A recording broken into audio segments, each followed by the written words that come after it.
So, I mean, over the past couple of years, there's been a kind of growing sense that social media and smartphones are incredibly bad for us. You know, they're accused of causing anxiety and mental health problems, particularly among the young. I mean, I was struck this week, actually, the US Surgeon General said that social media platforms should be given almost like cigarette-style advertising warnings, telling people this is not safe.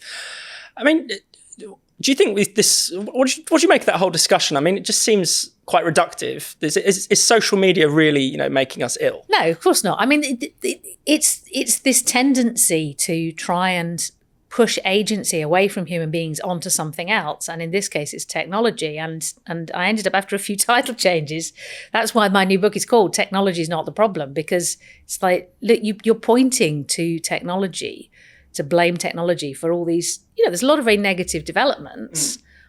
Certainly young people are much more anxious and less able to function and more mentally ill than they were 30, 50 years ago. And because there is some coincidence with the rise of the use of smartphones and the internet by young people, people have pointed that and go, well, that's what's causing it. But like so many of these things, you just have to zoom out a little bit and look at what's happening in society. And it's not that surprising that young people are more anxious and don't know what's going on. And in particular, I think the focus on identity and the constant worry about who am I? Do other people see me the way I want to be seen? Do other people see me the way I see myself? Is obviously going to cause a lot of anxiety and uncertainty, and particularly in teenagers, because that's the time of your life where you are trying to work out, oh, okay, well, you know, who am I? How do other people see me? Yeah, definitely. And Tom, I mean, a lot of these kind of claims feed into demands for censorship, for regulation of the internet, you know, especially, you know, we need to protect the children from online harms. We have an entire online safety bill on the basis of this.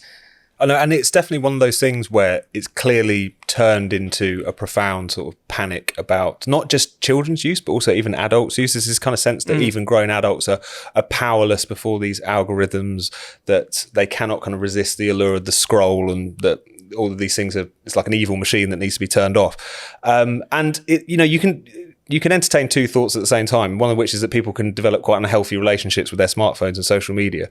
But the idea that they should be robbed of any responsibility for changing that, for adapting whatsoever. And I was interested in Notamanda, actually, because it's interesting how even adults seem to act as if they have no power over this. But where the children are concerned, you think there's quite a commonsensical solution to this, which is to say that this tendency to give even quite young kids smartphones with no filters on them whatsoever, no controls whatsoever, is obviously a bad idea.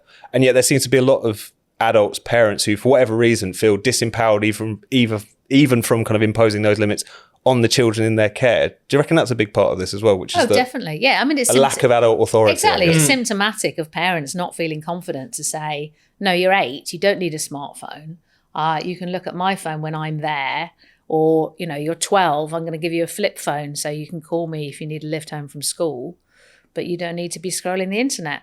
But yeah, definitely. That is the whole underlying the whole panic, I think, about technology and smartphones is a loss of confidence in ourselves and our ability to set the courses of our own lives. The very idea that a little machine that can show you things from the outside world and messages from your friends is somehow controlling your life.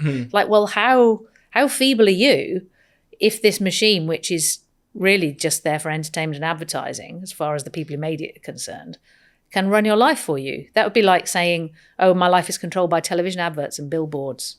Like, you would just think somebody was pathetic if they said that. Yeah. And I was going to ask you, actually, I mean, how does this compare to sort of previous technological panics or media panics? I mean, we look back, you know, we kind of laugh at the people now who said, you know, Elvis is corrupting the youth, or television is going to destroy the family, or whatever. Exactly. And going to turn your eyes square and, you know, turn you into the zombie. Yes, video games. Yeah, all of those things. Exactly. Novels as well. People used to complain about. Well, if I can just recommend somebody else's book for a change, psychology professor called Pete Etchells has written a book called Unlocked, in which he very specifically looks at the evidence about screen time, and in particular of young people, and unpacks it and says, A, there's really very little decent research. B, what there is does not show a wholly negative picture. But he also looks back exactly at this history and says, yeah, in 1861, when the tax was taken off printed material, there was a panic about how mothers would neglect their babies while they read novels, and the working classes would stop going to work because they were reading cheap books. I mean, if only.